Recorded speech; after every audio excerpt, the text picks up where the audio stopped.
Hello everybody, this is GamerGar and today we are playing Stardew Valley. So for the purposes of this video, I'm going to show you where you can locate all 7 Stardrops the game has to offer.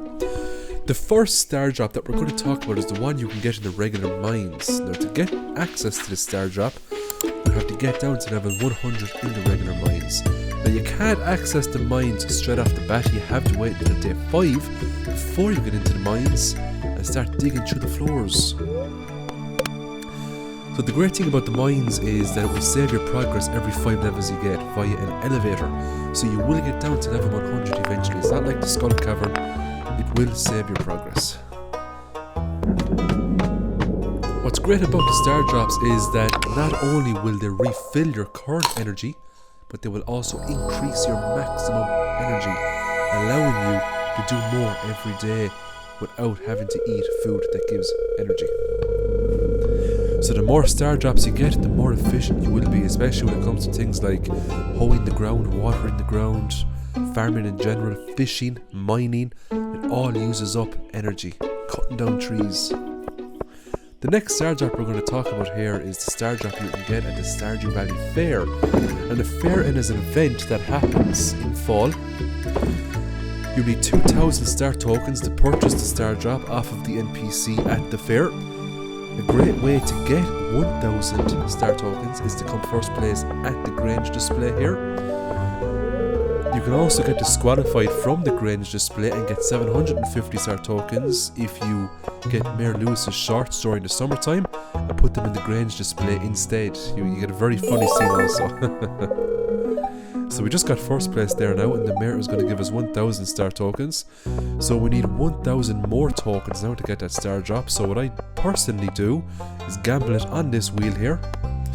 I normally go with the green colour over the orange because the green has a higher success rate. And for whatever reasons, if I lose all my star tokens here, then I'll just play the fishing minigame until I have enough star tokens to purchase the Stardrop. So I just won there. I'm going to purchase the Stardrop now after this NPC, and that will be the second Stardrop in the bag.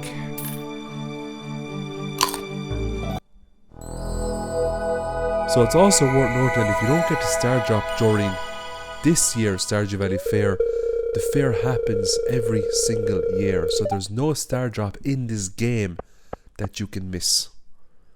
Think of each year as a new game plus. The next Stardrop we're going to talk about is the Stardrop you can get inside the secret woods. Now before we can get in there's a few conditions we have to meet. The first is that we need a rare gem berry, or a sweet gem berry. And in order for us to get our hands on a sweet gem berry, we have to get a rare seed off the travelling merchant. And you can purchase that there for 1,000 gold.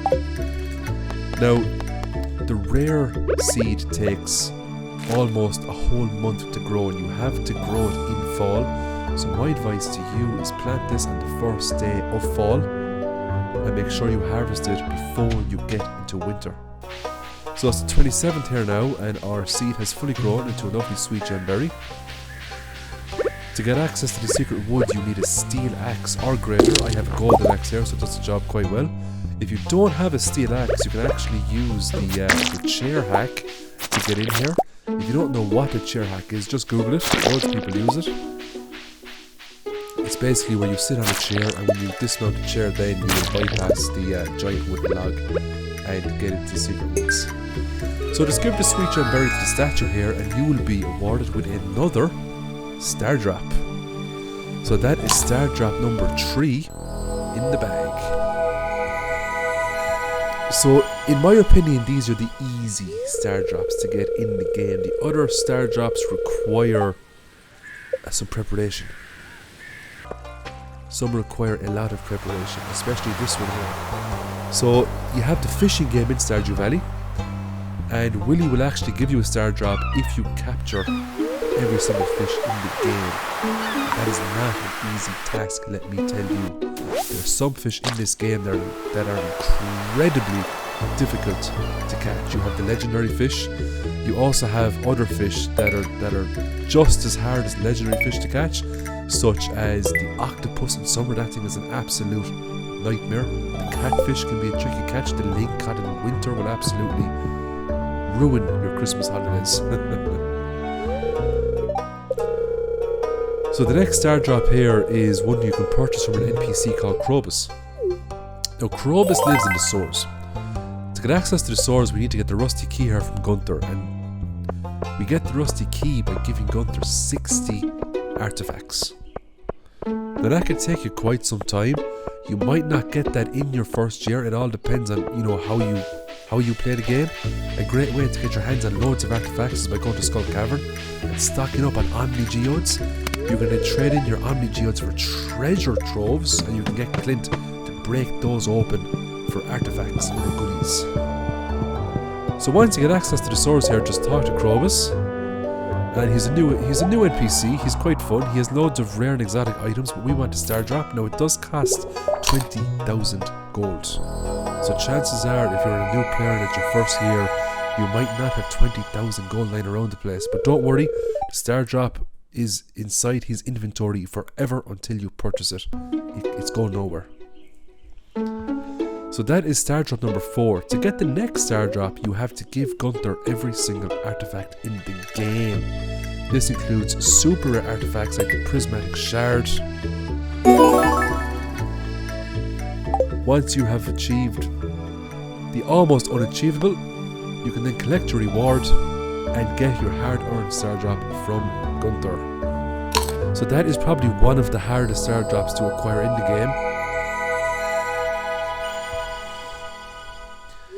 So the next Stardrop we're going to talk about is the Stardrop you get via fishing. So as you can see here, I just caught the stingray from the Ginger Island update. That was the last fish I needed. So I'm just going to show you my fishing collection here now. So that is every fish. That also includes the crab pot fish.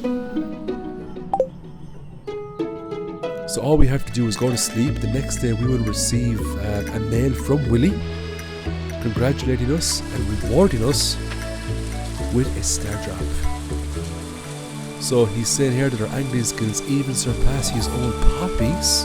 He's very impressed. Because Willy has no kids, he's going to pass the Stardrop down to us. Thank you very much, Willy. Now to get the last Stardrop this game has to offer, you need to get married and you need to achieve maximum hearts with the NPC that you choose to marry. Now before you can get married, the first thing you have to do is to upgrade your house, otherwise the NPC will not marry you. So because I have a super small house at the moment, I'm going to get Robin to make it a bit bigger. So that's the first thing I do just to get out of the way. Once you have achieved 8 hearts with an NPC, Pierre will send you a mail here saying that he has flowers in his shop he can sell you to progress the relationship status of that NPC. So I'm working on Mario at the moment, and I've gotten her up to 8 hearts, so I'm just going to purchase this bouquet here now. I'm going to give this to Mario, which will allow me to get her up to 10 hearts. And once you get the NPC up to 10 hearts, you can then purchase a mermaid pendant, which will activate a wedding scene. So I'm just going to run up here now and give this to Mario. Demetrius is not impressed. He's a very overprotective father. And I didn't realise he was overprotective, but because I was getting the hearts up with Mario, I was activating cutscenes with Demetrius. And basically he tells you to stay away from his daughter because she's a special kid. But I obviously didn't listen to Demetrius and went ahead with it anyway. So my house has been fully upgraded. I've maxed out Mario's hearts to 10, and it's a rainy day, which means I can purchase the mermaid pendant from the old marina, which is located just over here. You also have to fix that bridge to get access to this area. It's 300 wood to fix the bridge, and 5,000 gold to purchase the mermaid's pendant. So I have the mermaid's pendant now. I'm going to go back to Mario. Despite what Demetrius said to me, he can shag off for all I care, and we're going to get married. Excuse me, Robin, I've nothing against you. Demetrius can read his newspaper for the day for all I care. It's time to change someone's life. And Mario accepts, of course. And the great thing about Stardew Valley is that the NPCs will set up everything for you. You don't have to organise the wedding whatsoever. If only that was true in real life.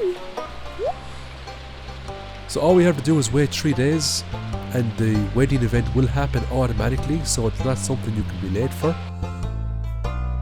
So this is the wedding event, and the wedding event is the same for all of the NPCs you marry in the game. The only difference is obviously is that the NPC standing beside you is different. So Mayor Lewis will wed us here now in holy matrimony, and everyone attends the wedding, even the even Linus.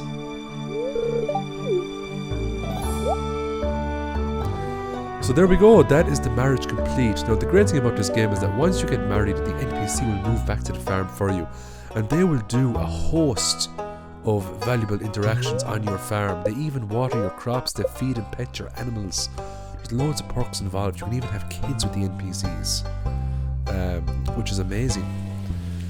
So the wedding is over, and once the wedding ends, the NPC will have 4 additional hearts you need to fill up in order to get the last Stardrop this game has to offer.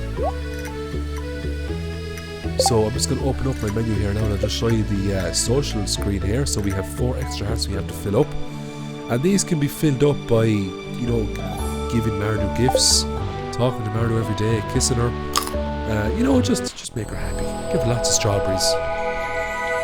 Mardu loves strawberries. So that is the last star drop. That's all 7 star drops covered in the game. So I hope you enjoyed the video. I will upload the next Stardew Valley video in the next day or two, so stay tuned for that. If you like Stardew Valley content, make sure you subscribe. I really appreciate it. It helps me out a bunch. So I'm going to leave it there, folks. I hope you have a nice day. And as always, have a good one. Bye now. Thanks for watching. Don't forget to like, subscribe, and hit that notification bell to be notified for my future videos. And as always, have a great day.